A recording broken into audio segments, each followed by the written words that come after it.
ప్రతి కథ ఎక్కడో చోట మొదలవ్వాలి. నారదుని వాల్మీకి ఈ ప్రపంచంలో అందరికన్నా ఉత్తముడెవరు అని అడగడంతో రామాయణం మొదలైంది.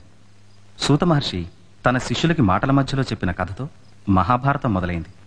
ఈ కథ ఓ వర్షాకాలం సాయంత్రం విశ్వనాథ్ అనే ఆయన ఇంటి టెర్రస్ మీద మొదలైంది. అబ్బు, ఆడపిల్లకి తండ్రిగా ఉండడం కంటే దురదృష్టం ఇంకోటి లేదురా. అందరూ నవమాసాలు మోసే తల్లి గురించి మాట్లాడతారు గాని ఆ పుట్టిన పిల్లలకి పాల డబ్బాల దగ్గర నుంచి పెళ్లి మండపం దాకా తీసుకెళ్లే తండ్రి గురించి ఎవ్వరూ మాట్లాడరు. ఆడపిల్లలు పుడుతూనే వాళ్ళు ఏడుస్తారు, పెళ్లి చేసుకుని వెళ్లిపోతూ మన ఏడిపిస్తారు. అబ్బో, ఒక ఆడపిల్లని కను, అది నీ భుజాల మీద ఆడుతుంటే ఆనందంతో నీ గుండె చేసి చెప్పుడు విను. దానికో 16 ఏళ్ళు వచ్చాక నీ పక్కన నడుస్తుంటే రోడ్డు మీద వెళ్లే కుర్రాళ్ల దొంగ చూపులు చూడు. ఈ అందం నా రక్తం పంచుకుని పుట్టింది అని గర్వంతో పొంగిపోయే నీ మనసును అడుగు. కూతుర్ని కని పెంచడంలో ఉన్న కిక్కు తెలుస్తుంది. నాకు నా కొడుకు పుట్టినప్పుడు కూడా ఇంత ఫీలింగ్ రాలేదురా. కానీ 19 ఏళ్ల క్రితం ఇలాంటి ఓ రాత్రి మిషన్ హాస్పిటల్ వరాండాలో కూర్చున్న నాకు ఒక ఏడుపు వినిపించింది.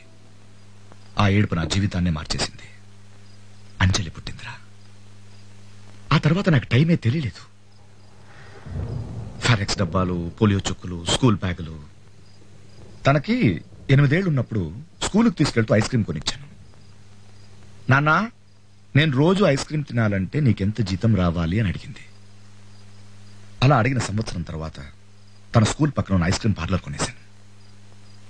ఆ రోజే డిసైడ్ అయ్యానురా, లైఫ్ లో ఏ కష్టం కూడా నా కూతురికి దగ్గరగా రాకుండా ఉండాలంటే తన చుట్టూ ఒక కోట కట్టాలి. అది డబ్బుతోనే కట్టాలి. కట్టాను, కోట్లు సంపాదించాను. అంజలి ప్రతి పుట్టినరోజుకి ఒక గిఫ్ట్ ఇవ్వడం నాకు అలవాటు. అలాగే లాస్ట్ ఇయర్ కూడా ఒక గిఫ్ట్ ఇచ్చాను. కానీ అది నా జీవితాన్ని, తన జీవితాన్ని అంతలా మార్చేస్తుందని నేను అనుకోలేదు.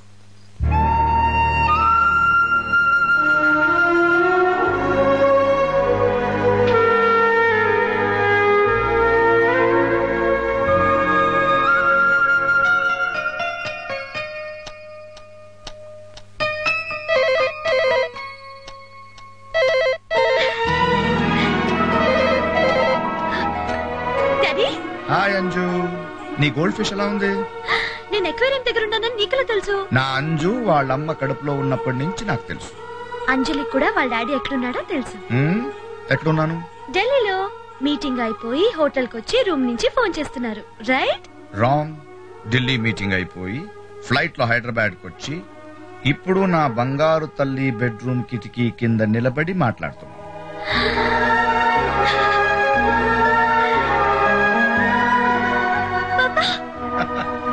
Calm down.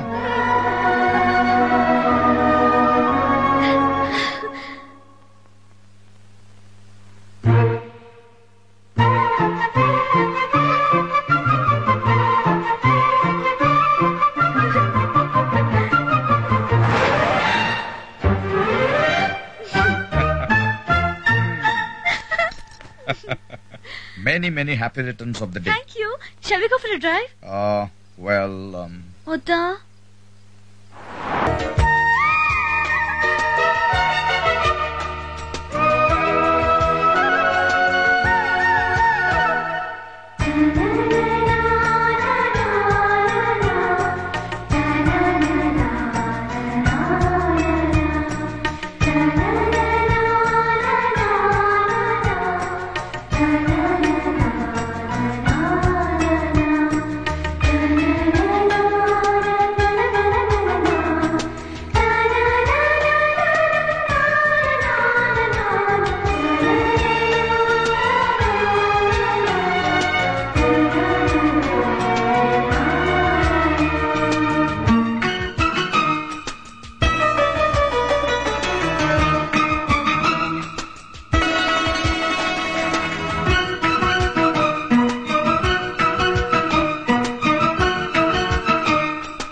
ఖండు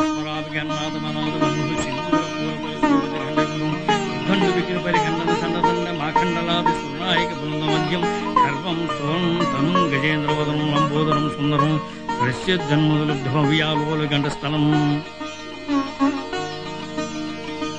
అయ్యా, అమ్మాయిని ఆశీర్వదించండి.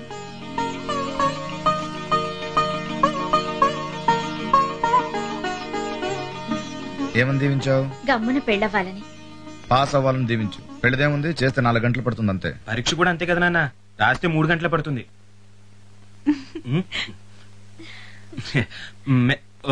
Sorry, many many happy returns of the day. అవును, రాత్రి ఎక్కడికి వెళ్ళావే? విష్ చేద్దామని వస్తే రూమ్ లో లేవు. ఆయనతో కలిసి వెళ్ళావా? వెళ్ళేటప్పుడు మాతో మాట చెప్తే ఏం పోతుంది? చెప్తే ఏం చేసేవాడురా? చూసి ఆనందిస్తాం, అంతకంటే ఏం చేస్తాం? ఉత్తాక్షింతలేనా? గిఫ్ట్స్ ఏం లేవా? ఇద్దామంటే ఛాన్స్ ఎక్కడ ఇస్తున్నారే? లాస్ట్ ఇయర్ దానికి సైకిల్ కొందాం అనుకున్నాను, కానీ నాన్న స్కూటీ కొన్నారు. ఈసారి దానికి హెల్మెట్ కొందాం అనుకున్నాను, నాన్న కారు కొన్నారు. మరి నెక్స్ట్ ఇయర్ ఏం కొందాం అనుకుంటున్నారు? ఆయన ఏం కొన్నా నేను ఫీల్ అవ్వకూడదు అనుకుంటున్నాను. రే, నువ్వు దేంట్లోనైనా నాతో పోటీ పడు, ఒక్క అంజలి విషయంలో తప్ప. ఎందుకంటే దాన్ని నాకన్నా ఎక్కువగా ప్రేమించే వాళ్ళు ఈ ప్రపంచంలో ఎవరు లేరు. ఎందుకు లేడు? మా వాడు ఉన్నాడుగా. మీ అబ్బాయికి ఏంటండి గోల్డ్? ఈ నెల జీతం ఇచ్చేసాను కదరా. వచ్చే నెల అయినా పెంచుతారేమో అని.